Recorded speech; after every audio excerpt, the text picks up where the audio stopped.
Assalamualaikum anak-anak hebat.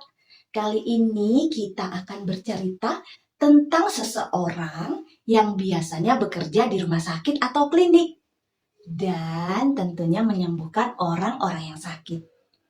Ada yang tahu siapakah dia? Siapa? Iya benar, dia adalah seorang dokter. Teman-teman, ini dari tadi apa ya di sini? Goyang-goyang teman. Ini kenapa ya? Permisi, ada orang kah di sini? Iya, ini aku. Ada suaranya teman-teman. Permisi, siapa ya ini? Oh, Dokter Cynthia. Teman-teman, ini adalah Dokter Cynthia. Dokter Cynthia, kenapa? Kok bersembunyi di sini? Iya, aku takut karena ada orang yang tidak baik hatinya. Oh, gitu. Di mana? Di sana. Dokter Cynthia, teman-teman ingin mendengar kisah dari Dokter Cynthia. Bolehkah saya menceritakan ke teman-teman? Iya, boleh saja. Baik, terima kasih Dokter Cynthia. Sama-sama. Nah, kali ini kita akan bercerita tentang kisah dari Dokter Cynthia. Kisah ini diambil dari sebuah buku yang berjudul Sang Dokter, ditulis oleh Alison Churro, diilustrasikan oleh Nan Hong Nun, dan diterjemahkan oleh Ariana Suseno. Saat itu, di tahun 1988, waktu itu wilayahnya masih bernama Burma, namun sekarang sudah berganti nama menjadi Myanmar. Teman-teman, di wilayah Burma saat itu dipimpin oleh seseorang yang tidak baik hatinya. Makanya Dokter Cynthia dan teman-temannya bersembunyi di balik daun-daun yang lebar dan di tengah hutan yang luas. Ih, serem sekali. Mereka hanya bisa melanjutkan perjalanan setelah matahari terbenam. Bagaimana ya teman-teman kondisi di tengah hutan yang luas, yang lebar, dan tidak ada penerangan sama sekali? Selain itu, udara yang dingin menusuk tulang.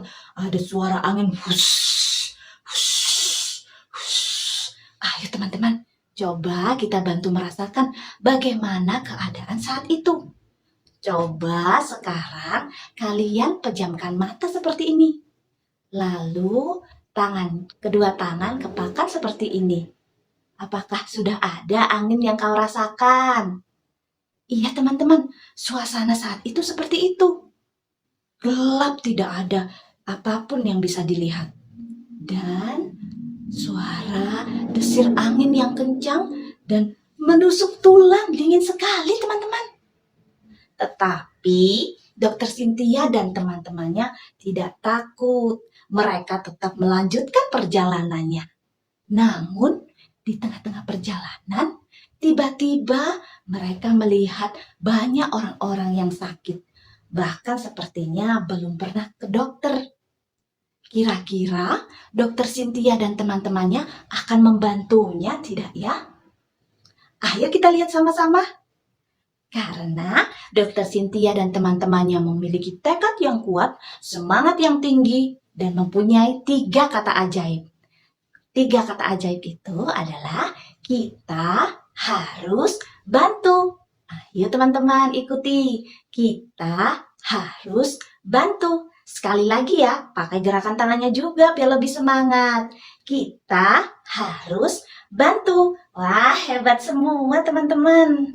Karena Dokter Cynthia memiliki 3 kata ajaib tadi dan memiliki tekad yang kuat, semangat yang tinggi, mereka membantu sekuat tenaga.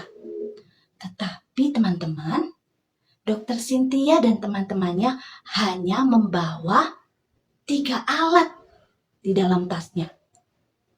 Ada yang mau tahu tidak? Ada apa aja alatnya yang dibawa Dokter Cynthia? Sebentar ya teman-teman, saya tanyakan Dokter Cynthia dulu. Dokter Cynthia, bolehkah saya meminjam tasnya? Teman-teman ingin melihat isinya apa saja ya? Boleh teman-teman. Sebentar, saya ambil dulu ya. Ini dia tasnya Dokter Cynthia. Ayo kita coba buka ya. Hitung dulu. 1, 2, 3. Lebih semangat lagi. 1, 2, 3. Kita buka ya. Wah, ternyata ada alat ini teman-teman. Coba, ini adalah stetoskop. Dan ini adalah termometer. Sedangkan ini adalah pisau bedah. Termometer berguna untuk mengukur suhu badan kamu. Ini termometer teman-teman. Dan ini adalah stetoskop. Stetoskop berguna untuk mendengarkan suara detak jantungmu. Dan ini adalah pisau bedah. Pisau bedah ini sangat berbahaya teman-teman. Jadi ini digunakan hanya untuk orang yang ahli atau seorang dokter. Ini sangat tajam sekali dan berbahaya. Jangan dekat-dekat ya teman-teman. Jadi Dokter Cynthia dan teman-temannya hanya membawa 3 alat ini di dalam tasnya. Tapi karena mereka memiliki tekad yang kuat dan semangat yang tinggi, mereka berusaha membantu orang-orang yang sakit. Setelah itu, setelah melakukan perjalanan selama 7 hari, akhirnya mereka telah sampai di negara Thailand. Ternyata di negara Thailand juga banyak orang-orang yang sakit dan terluka. Apalagi anak-anak sekolah dan anak-anak muda teman-teman. Akhirnya Dokter Cynthia dan teman-temannya membuat sebuah klinik sederhana. Rumah sakit yang kecil. Mereka menggunakan rumah ala kadarnya dengan kondisi yang seadanya, beralaskan semen. Namun mereka terus bersemangat dan mempunyai 3 kata ajaib tadi teman-teman masih ingat? Ayo kita ulang. Kita harus bantu. Lagi lebih semangat lagi. Kita harus bantu. Nah, Dokter Cynthia bahkan memasak alat-alat kesehatannya di dalam penanak nasi. Kenapa ya harus dipanaskan di penanak nasi? Iya teman-teman, itu namanya disterilkan supaya kuman-kuman yang ada di alat kedokteran tadi bisa mati dan tidak tertular ke orang lain. Di sana mereka hidup sangat sederhana sekali. Bahkan orang-orang yang sakit tidak perlu membayar obatnya. Wah, Dokter Cynthia dan teman-temannya sungguh baik sekali.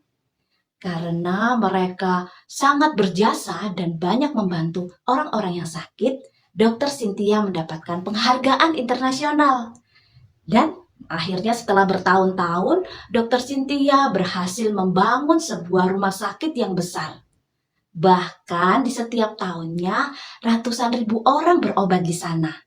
Wah, sungguh hebat sekali Dokter Cynthia.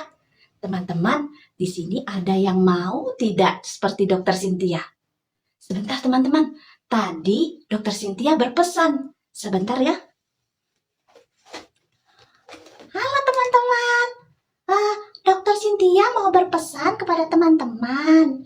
Kalau teman-teman di tengah jalan atau dimanapun, kalian menemukan orang yang kesulitan atau butuh bantuan, jangan lupa ya 3 kata ajaib tadi. Dan jangan lupa dibantu. Ayo kita ulang lagi 3 kata ajaib lagi. 3 kata ajaib tadi apa? Masih ingat? Kita harus bantu. Benar kan Dokter Cynthia? Iya benar. Baik, terima kasih Dokter Cynthia. Itulah kisah dari Dokter Cynthia. Sampai jumpa teman-teman.